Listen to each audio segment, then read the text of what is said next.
Hey Capricorn, how are you? My name is Lauren B. Welcome to the Untitled Tarot. I have laid out your spread this week with the Lightseers Tarot and the Muse Tarot mixed together. And your reading is interesting to me because it's overwhelmingly positive, but there's definitely like a few vials of medicine in here. So there is a sense of a spoonful of sugar helps the medicine go down. And I think that this is sort of a theme that I'm seeing in the collective readings on my end, at least, about bringing things sort of like back down, bringing in some more perspective, making things right size, and that's definitely a theme I see here for you today. Now we're starting off with the Empress card, and here you are, Capricorn. It feels like you have been growing and gestating and nurturing something like really big inside of you. And there's almost this feeling of like you've been carrying this dream or this vision or this project. You've been working on something for such a long time. It's like you're just ready to pop, but maybe it hasn't felt like the right time, or it's like you just didn't feel like you got like the go ahead from the universe, right? And with the moon and all these little dots here, it feels like you're receiving a phone call because the High Priestess comes up next.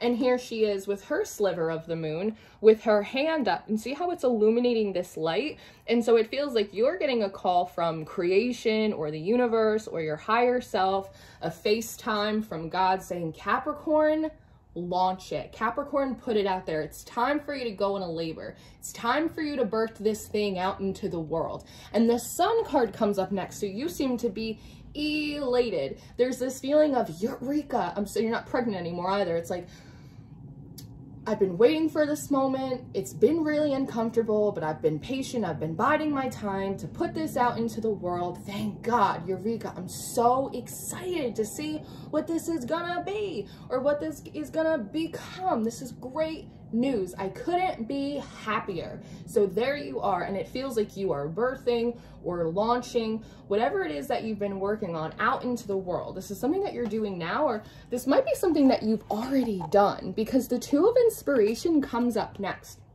And so instantly, the second that you launch this project or this relationship or this thing, this idea, this dream you have out into the world, finally it's the due date, you look around and it's all blank. It's this idea of, you know, what you were carrying. And this brings up an interesting concept of sometimes we have a dream, or we're given a vision for our lives, or we have a goal in mind and it feels so big, it feels larger than life. But when we actually start to physically do the thing, when we actually launch that business or that project, or we put that dream in motion, it's actually very like anticlimactic. It's very smaller. It's not, doesn't feel larger than life. When you look at it out in the world, it actually only feels like a drop in the bucket. So you in this Two of Inspiration seem to be looking around like, where's the rest of it? Where do you remember when I was like bursting at the seams with all of this inspiration, all of these ideas and like the vision and the prophecy that you gave me? Where is it? Because I'm just seeing like this tiny drop in the bucket. I'm just seeing like this tiny little circle of creation, and I'm a little bit confused here, you know? It's sort of like the answer almost seems to be like, well, that's showbiz, baby. You know what I mean? Sometimes like we feel like there's something larger than life brewing up inside of us, and when we put it out in the world, it's like much less impressive or impactful than like we thought that it was going to be.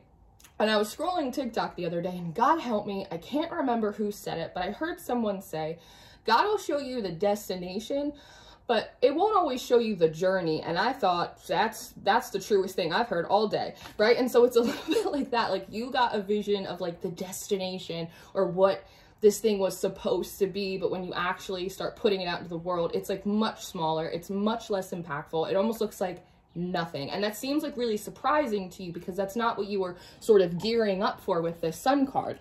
The Fool comes up next, and in this card you seem to be holding onto a stick or a rope, and you're leaning over this cliff, and you have this big amethyst in your hand, which is a really good crystal for amplification, which gives me the impression that you're trying to basically like hook on to this small circle of creation, this very small manifestation, and it almost feels like you're trying to pull it, right? You're trying to amplify or expand it in some way. You're like, well, maybe if I just tug on it a little bit, I'll stretch it out and it'll take up more space and it'll look much more impressive than like what it actually does right now. But as you do that, the page of emotions comes up next. So as you're trying to like stretch or expand whatever this vision, your project, whatever it is that you're doing, what actually gets impacted is your own heart space. And there almost seems to be this question of, Capricorn, are you feeling a little close-hearted right now?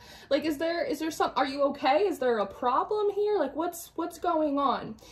In the womb space, it's interesting because if you look into it, you can actually see like a garden. It looks like a forest, similar to what you were growing here, but it looks a little vacant because you've already kind of birthed out everything that like you had inside of you to seemingly lackluster results. But there's all of these fish, and these fish are going towards the womb space. They're going towards the heart space. And it reminds me of those little fish that kind of suction themselves to the belly of sharks, right? And they kind of clean off all of like the seaweed and all of the grit and all of that stuff on the belly of the shark, right? And so there seems to be like some kind of cleaning that's happening or being suggested to you. Capricorn, maybe you're feeling a little close-hearted right now. I can understand that. Maybe we need to get in and sort of like hoover up any of like the soot or the film that's like left on your heart, or that's kind of left in your space of creation, right? Your metaphysical, metaphorical womb per se, because the Knight of Swords comes up next and it's saying, I get it, Capricorn. You know, disappointment happens. I totally get it. Let's just clean all of this up because we have more information. Like we have more ideas that want to come in, because it feels like this Knight of Swords sort of like wants to like run into this environment, your creative hub, let's say. But the Four of Pentacles comes up next, and there's sort of this idea of, I don't think so. I don't think so. I don't think I will be receiving any more messages or divine inspiration right now. Thank you very much. So you, with this bag here, seem to be kind of like closing off your entire core, from entry, from cleaning, from any or everything. Now, I don't think you're going to be able to see it on the camera, but the back of this card, see how it has these little, what are they called? What's the matter with me? It has these little lines right here. Now, I don't think you can see it in the camera, but when I had it laid out on my desk, they were reflecting through the back of the card, perfectly lined up with like this strand of hair that she has. It almost looks like this strand of hair that she has was illuminating these sunbeams. So for me, it kind of felt like you were closing off your core and sort of saying, no, like, let's talk about reason. Let's talk about logic. Like, bring me something kind of concrete right here. That's what I want to talk about. Like, I want to work out the Carfax right now.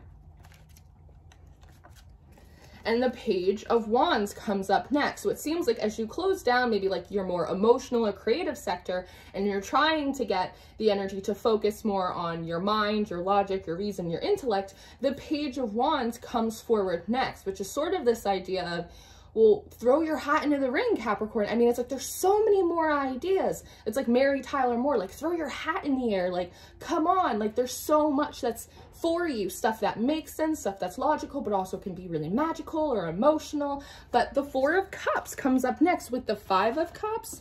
And so logically, they're telling you, whatever they are for you, that, hey, like, there's still a lot more stuff for you to be doing and for you to be working on. And again, I understand disappointment, like, it's okay, but, like, there's so many good ideas that want to come to you, right, with this rainbow energy coming down into all of these cups. But with the Five of Cups here, there's sort of this melancholy feeling you're having that says, like, well, what's the point? What's the point in sending me all of these really good ideas and having me grow and nurture and birth these things out into creation if it's just going to end up down the drain, right? If it's just going to be a drop in the bucket and no one's going to see it, or it's not going to make the impact that I want, like, what's the point then? I don't know if there is a point. The Nine of Materials and the Nine of Cups comes up next. And seemingly the answer to that is, well, creation is the point, Capricorn. Creation is the point, and art is the point, and beauty is the point, to be a vessel for beauty and creativity in the world. Like, that's the point, I think. Like, is that not enough for you to just be sort of like a vessel of creation? With the Nine of Swords coming up next, your answer is seemingly, I don't know. I don't actually know if that's enough for me to just be a vessel of creation or just be a conduit for divine inspiration, which is interesting because it brings up this interesting point about sort of what your underlying motivation with this goal or this dream or this project is, right? So like this is like the second piece of medicine. The first one is the, well, that's show business, baby. Sometimes we have an idea or we have something inside of us that feels so big and it's going to make such a big impact and it's going to be great. And then we put it out there and it's like no one sees it, or it gets overlooked, or no one cares, or again, it's just a much smaller impact than like you expected. And then the second piece of medicine is saying, you know, what are your underlying motivations for this thing? Why have you been growing it? Why have you been working on it? Is it because you like it? Because it's inspiring to you? Like you just want to do it for the sake of it because you feel called and moved by it? Or is it just because you're trying to gain something for it? Is it because you want to be seen as the Empress, or you want to be seen as successful, or you want to like increase, you know, like your influence or your power in the world? Like, why do you actually want to do it? And so again, like there's a little bit of like confrontation here because death comes up next, which is this impression of like clearing out some of the cobwebs in the mind, right? With like a bit of this call out right here, because it's confronting your underlying motivations and it's confronting sort of like your expectations and your disappointment. And it's just challenging like the way you're thinking about the entire situation, not just what has just happened, but kind of like the whole umbrella, like the full Monty of like what you're doing and why you're doing it. And so it does seem to be having an effect on you, because this moth, which for me talks a lot about like spiritual maturity, psychic insight, that seems to be kind of rising from within you. And so there is a shift in your perspective because the Page of Pentacles comes up next.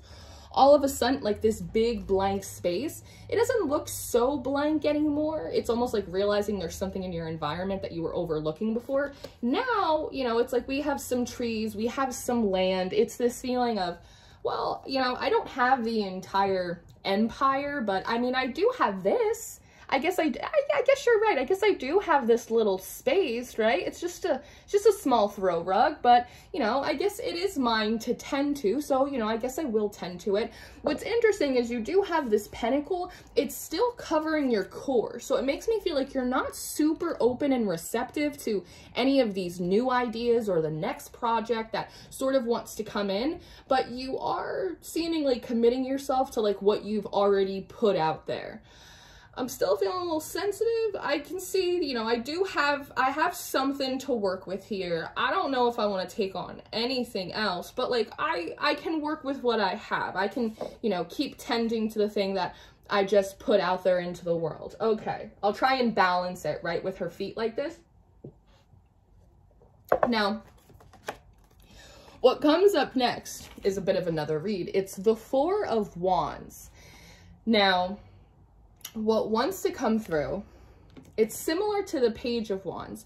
The Page of Wands lately has been talking to me a lot about resourcefulness, that the Page of Wands is oftentimes depicted in a desert landscape. It's a place that's a little desolate, there's not a lot of growth, and there's not a lot to work with, but the Page of Wands is a very resourceful energy that is always able to make something out of nothing. And when I look at this Four of Wands, I see these characters, and they're also in a desert landscape, but they seem to be having like a lot more fun, a lot more fun than you are. And when I picked up this card, I originally read it as the Four of Worlds, as opposed to the Four of Wands. And so what wants to come through in response to sort of what you're saying right here is, Capricorn, what if there are 4 different people that all have the same dream? They have the same dream, they have the same access to resources and opportunity, they have the same limitations, they have the same blockages, they have the same challenges, but they have 4 different approaches to it. right? What if there's you and 3 friends and you all have the same exact vision, the same exact problems, the same exact opportunity, and the way that each person responds, adapts, adjusts is completely different. It's like Russian dolls. You're technically all living in the same exact situation, but you may as well be living in 4 different worlds. And Capricorn, if that is the case, how's your world looking right now? Because perhaps there are like other people that are not in a better boat, that may be in the same exact boat as you are, but they seem to be making the best of it, is kind of what wants to come through. They somehow still seem to be making the best of it. They're enjoying themselves, like they're taking what they can. How do you feel about that? It's almost like asking you to do a self-check and a self-assessment. And the 6 of emotions comes up next. So it's like, this is the, another piece of medicine. All of a sudden, it's like you feel a little bit convicted. You feel a little bit called out, right? Because you're sitting here and you're looking a little melancholy with the mirror too. It's like this reflection. You're going, well, maybe I'm not making the best of it. Maybe I'm not making the best of it right now. Maybe this world isn't looking, maybe it's not looking so good. And in this mirror, there's also like this little child here. So it's also sort of bringing up this idea of like, maybe as a child, Capricorn, if what you were doing wasn't like immediately successful, or if it didn't make you stand out, or if it wasn't like validated in a big way outside of you, you didn't want to keep doing it, right?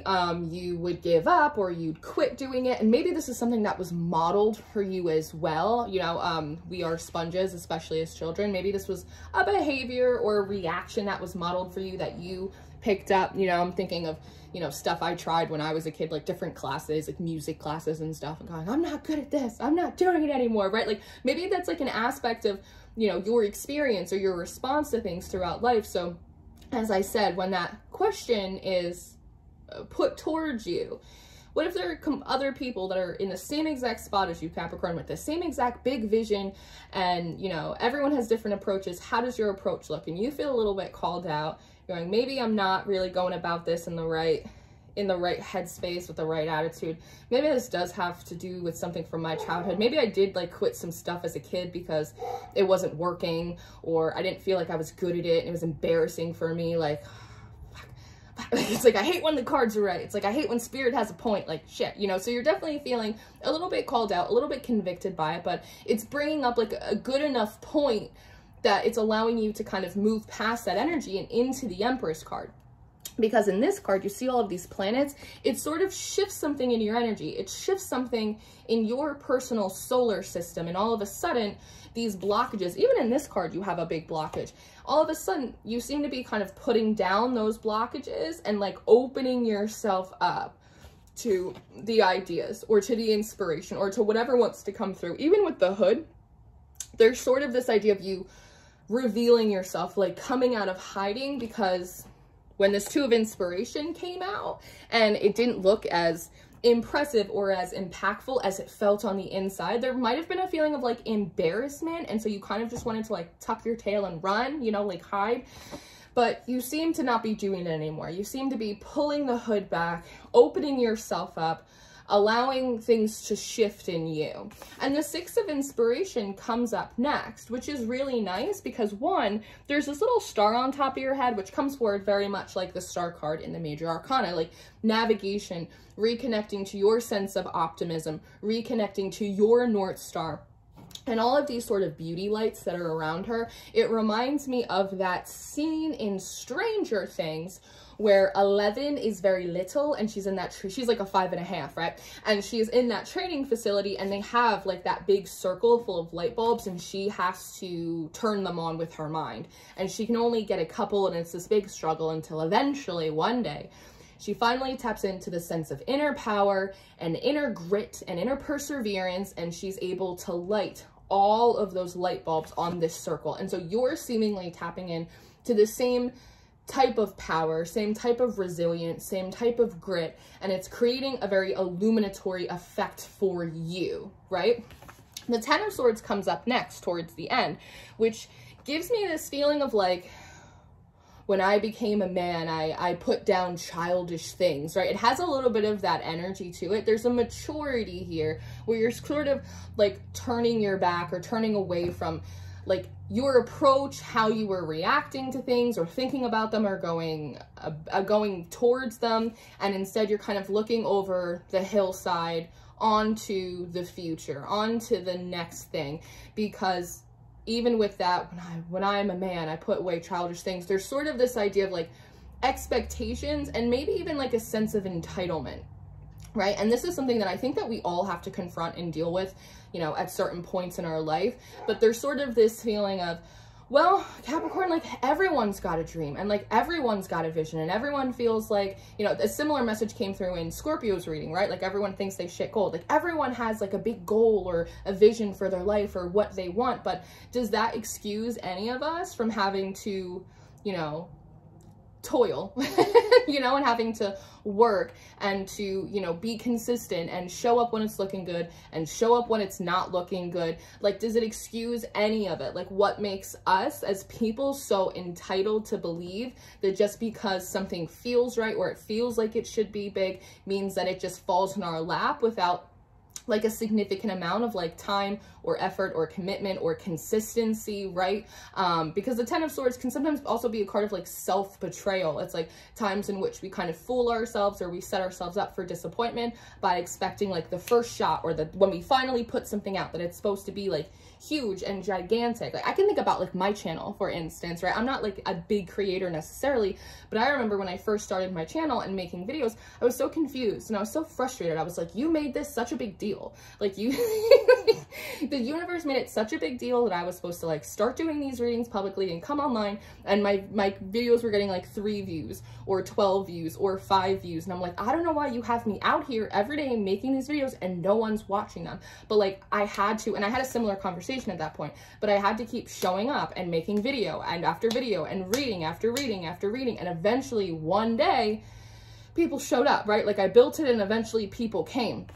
And so I just feel like you are kind of just, again, confronting a sense of entitlement or confronting like a sense of, you know, maybe unrealistic expectations, and just putting them aside and like kind of growing into like a greater level of perspective and discernment, and also maybe even like respect for the craft, like respect for the work, whatever it is that you're doing. And again, underneath this 8 of Swords, the idea of like being more honest with yourself about your underlying motivations. And then the 7 of Voices and the 10 of Cups comes up next to end your reading, which here we have another gateway, right? Just like we had in the Empress card, just like we have in that page of emotions right here. And you seem to be like open for business again. You're going, okay, I'm coming out of hiding. I'm putting away any of my immaturity, my sense of entitlement, any of it. I'm going to open myself back up. And then it's like this 10 of Cups is able to roll back in, right? Just like into the belly of this Empress. Community, art, beauty, connection, music, dreams, just for the sake of it. And so now we start working on the next thing, and then the next thing, and then the next thing. And sooner or later, Capricorn, this whole entire card will be full of color and life and creation.